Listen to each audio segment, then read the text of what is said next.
اللہ کے رسول صلی اللہ علیہ وسلم ارشاد فرماتے ہیں آنکھ بھی زنا کرتی ہے، آنکھیں بھی زانی ہوتی ہے۔ صحابہ کرام نے عرض کیا یا رسول اللہ صلی اللہ تعالی علیہ وآلہ وسلم آنکھیں کیسے زنا کر سکتی ہے اور آنکھوں کے زنا کا مطلب کیا ہے؟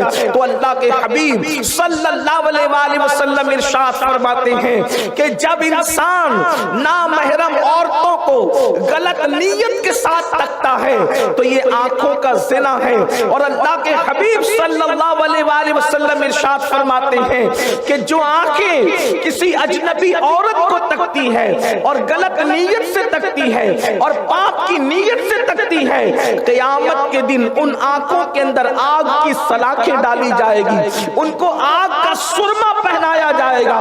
اللہ اکبر۔ میرے پیارے آقا صلی اللہ علیہ وآلہ وسلم کے پیارے دیوانوں، اندازہ فرمائیں آج ہم اپنی آنکھوں کو کہاں استعمال کرتے ہیں؟ آج زیادہ تر نوجوان جوانی کے غرور میں، جوانی کے نشے میں، جوانی کے گھمنڈ میں اللہ اکبر آنکھوں کو بالکل آوارہ کر چکے ہیں۔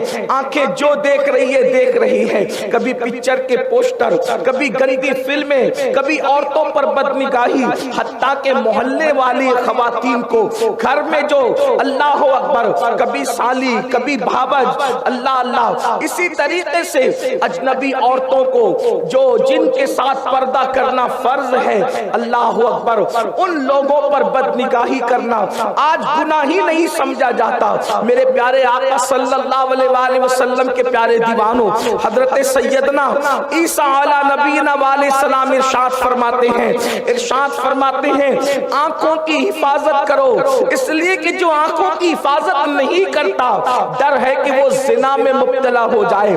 اکثر لوگ زنا کے راستے پر آنکھوں ہی کی وجہ سے چل کر کے جاتے ہیں، یعنی پہلے آنکھیں بہکتی ہے انسان کی، پہلے آنکھیں بہکتی ہے، اس کے بعد اس کا دل بہکتا ہے، اور پھر سطر اس دل کے غلط خیال کی ترجمانی کرتا نظر آتا ہے۔ امام اہل سنت سیدی اعلیٰ حضرت امام احمد رضا خان محدث بریلوی رحمت اللہ تعالی علیہ کے بچپن کا واقعہ ہے۔ 4 یا 5 سال کی عمر رہی ہوگی، لمبا سا کرتا پہنا تھا اور فاحشہ عورتیں محلے سے گزر رہی تھی، آپ نے کرتا اٹھا کر کے چہرے پہ ڈال لیا۔ کسی خاتون نے اللہ اکبر فحش گفتگو کرتے ہوئے کہا شہزادے، اس لیے کہ ایک علمی خاندان تھا، خاندان کا علمی وقار تھا، کرتا جب چہرے پہ ڈال لیا آنکھوں کو چھپا لیا، کہا شہزادے کرتا تو آنکھوں پر رکھ لیا ہے، ذرا سطر کی بھی خبر لیجئے۔ 4-5 سال کے امام اہل سنت نے ارشاد فرمایا پہلے آنکھیں بہکتی ہے، تب دل بہکتا ہے، پھر سطر بہکتا ہے۔ ہم نے پہلے زینے پر ہی جو ہے پہرا بٹھا دیا ہے، نہ آنکھیں بہکے گی، نہ دل بہکے گا، نہ سطر بہکے گا۔